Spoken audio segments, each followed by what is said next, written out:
Jay. Good to have you back on the show, man. Good to be here with you. You're one of my favorites, man. Yeah, thank you. Thank you so much.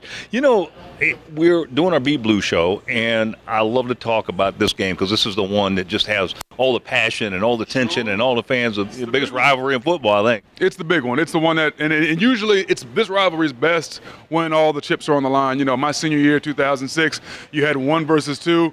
It gets no bigger than that. The winner goes to the national championship. That's what you want. This year, it might not be 1 versus 2, but we know what's at stake, and we understand that this game is gonna decide the Big Ten, and whoever comes out of the Big Ten is basically gonna get a bid right to the college football playoffs. So in a way, this game really does decide everything. So this is gonna be huge. What was the spirit like when you played for Ohio State and you were going into the Michigan game? The focus was as intense as anything I've ever seen in a football game. You know, I was fortunate enough to play at Ohio State, 5 years there, 7 years in the NFL, and I can honestly tell you, without a doubt, there's never been a football game that more emphasis I've played in has been put on into attention to detail, into your attitude throughout the week. You know, coaches in the hallway looking you in the eye on a Monday. The game's not till Saturday, it's Monday, and they're going, "You look ready?" All right, I think he's ready. It's like, dude, take it easy. But that's the Michigan game. That's what it's about. And it takes that level of commitment to focus to be prepared for the game day, because the game day itself, and I've said this before, and people can go, "Oh, are you sure, Jay?" Listen, take it from somebody that's been there. I played in a lot of football games. I've never played in a more physical, just in terms of hitting, in terms of how you feel the next morning. Never been in a more physical football game than the OSU-Michigan game. That's NFL included. Do you think the Michigan fans are as passionate as the Buckeye fans? I bet they are now. After getting your butt kicked for a decade, you start to build up a little bit of resentment. So I have no doubt that the Michigan fan base understands now what they're in for and understands this rivalry a little bit differently. Because we all remember, 10, 20 years ago, Michigan folks were going, they're not really our rival. Really, it's Michigan State.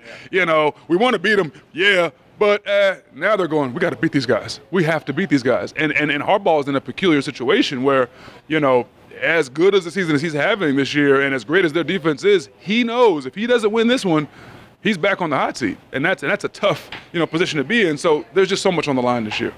I've always said, out of all the games in a season, a coach can lose a few of those games. Sure. And people, but you lose the Michigan game, it's like, the town's polarized to it. Not too long ago, we had a rough season and got destroyed by Iowa, and everyone was going, "Oh, the sky is falling. Ohio State is it Urban's time?" Guys had an amazing record here, but had that loss against Iowa in a pivotal season, and before you know it, everyone's down on them. What happens? You come back, you kind of get going a little bit, get on a hot streak, and you beat Michigan, and it's like, you know what? It's okay. The sun's going to shine tomorrow. And I think that's what we all know. And I think when I think about my career at Ohio State, Coach Tressel put more emphasis on the Michigan game than he did on anything at all. I mean, anything. That was it. And he understood the gravity of that rivalry. Michigan's had a lot of coaches come and go that haven't understood that rivalry, haven't understood the emphasis of this game. And I think Harbaugh, I don't know if his first couple of years he put that kind of emphasis, but he does now. He gets it now. A butt woman does that to you. He gets it now. No doubt. Well, let's talk the game. What do you think is going to happen? Give us your predictions. Where you think they're going to come out. I know it's a tough thing to bring up, but where do you think we're going? Like you don't want my opinion. Okay, so here's the thing. I've been anyone who's followed me on social media, on Twitter, or Instagram, I've been or followed our show on the Football Fever on ABC6.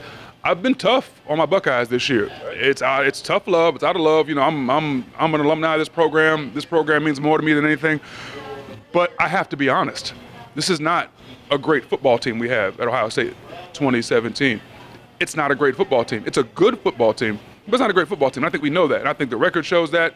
And it's a good record. Don't get me wrong. But when you watch the football games, when you really watch Ohio State play this year, you don't see 11 hats on the football from the defense. You just don't. You see 4 here, maybe 3, 4, 5.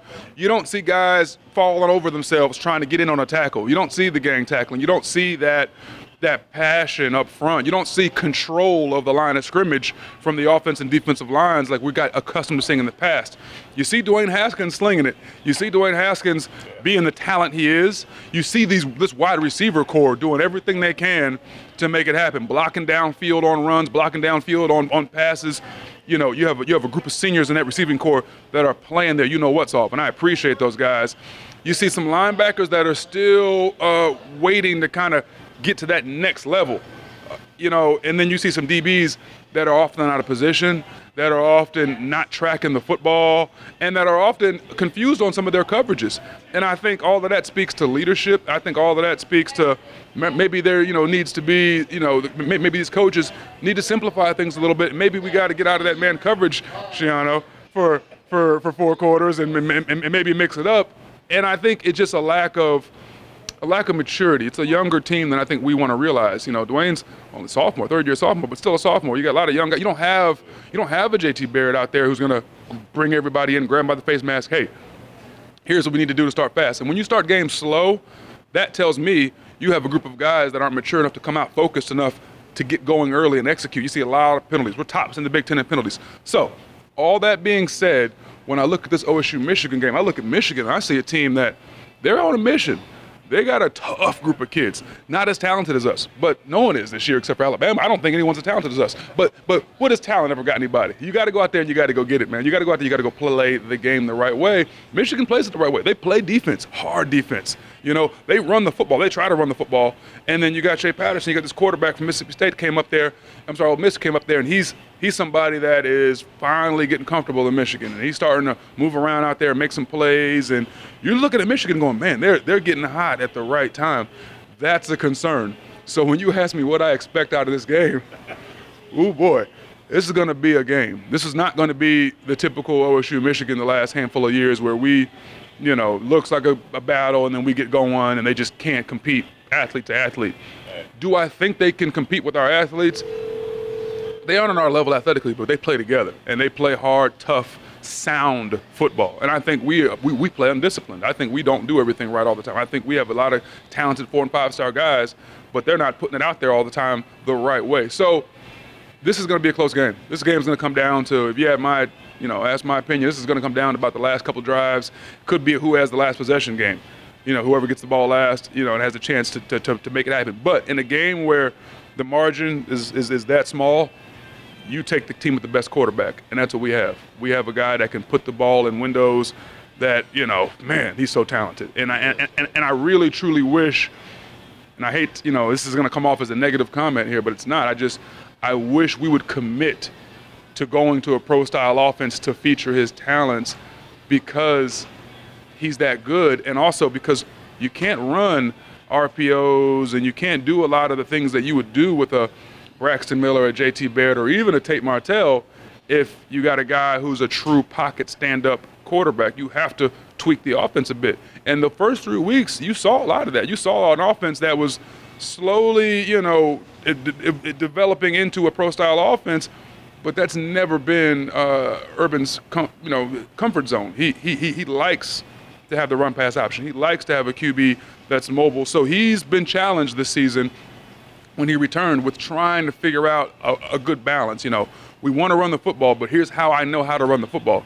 We don't get in the I formation, QB under center, and pound it like Alabama can. That hasn't been Ohio State's strength. So he's trying to figure out what's the best way to do it. And lately, what did we see last week?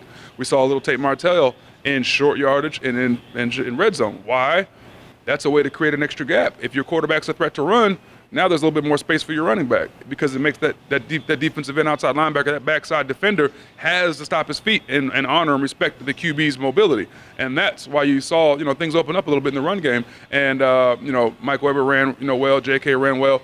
Those guys are such talented guys, but it kind of takes two to tango. So you got to have that threat for this offense. So will we see more Tate Martell in Michigan is a real question. And I think, you're going to have to. I think that's going to be something that's going to be mixed in there. I'm not a fan of swapping quarterbacks. I'm old school. Your guy needs to be your guy. You build the offense around your guy. But for the skill sets that we have right now and for the offense that we have, I think it has to happen like that. Give me a final score. What do you think it's going to be? Oh, don't do that to me. Don't do that to me. Our defense has not done a great job of holding teams under 3 scores. We couldn't hold Indiana under 3 scores. Michigan can score. They put up a lot on Penn State. They can. So I don't see our defense holding anyone to 3 scores, but I don't see our offense scoring less than 3 touchdowns, even when they struggle, because they can get going. I think this game is going to get up into the 30s, which is not normal for an Ohio State-Michigan game, especially when you're talking about the number one, defense in the Big Ten in Michigan. I still believe that Ohio State will win this football game, and I think Ohio State can do it in a 38-35 kind of game. Something around there. It's gonna come down to that last possession. Thank goodness for Drew Chrisman and our special teams. He's been looking fantastic. That's going to be key, is playing that field position, keeping these guys pinned down, and putting pressure on Patterson and making him throw the ball before he wants to. If you can do that, limit his mobility, and then on the other side of the football, if we can create those creases with mixing in some run pass, and if we can get these receivers to get downfield attacking these defensive backs from Michigan, and Dwayne can just get a little protection, because, man, when you give Dwayne Haskins 2 or 3 seconds, he is deadly. He's that talented. I think, if he doesn't leave this year, 2019, he'll be the top quarterback in the draft. So you're looking at a situation where if we can just get some protection, our O-line come together and sink the pads, big fellas. Get those pads down, because they're all so tall. Mike Jordan at center, he's so tall. And that's why you see so many errant snaps. It's unusual to have a center over 6'3", 6'4". That's just a NFL pros, college. You don't see too many centers that tall, and that's something that's been a concern. But if he can lock in for 3 hours and just sink those hips, we got a game. It's going to be tough. Fantastic, Jay. We're going to leave it there, buddy. Hey, thanks so much. Great analysis. Thank you so much. Love to be here. Love you. Big fan of yours. So thank you for having me, and let's have some fun. Go Bucks. All right, Jay. Thanks, man.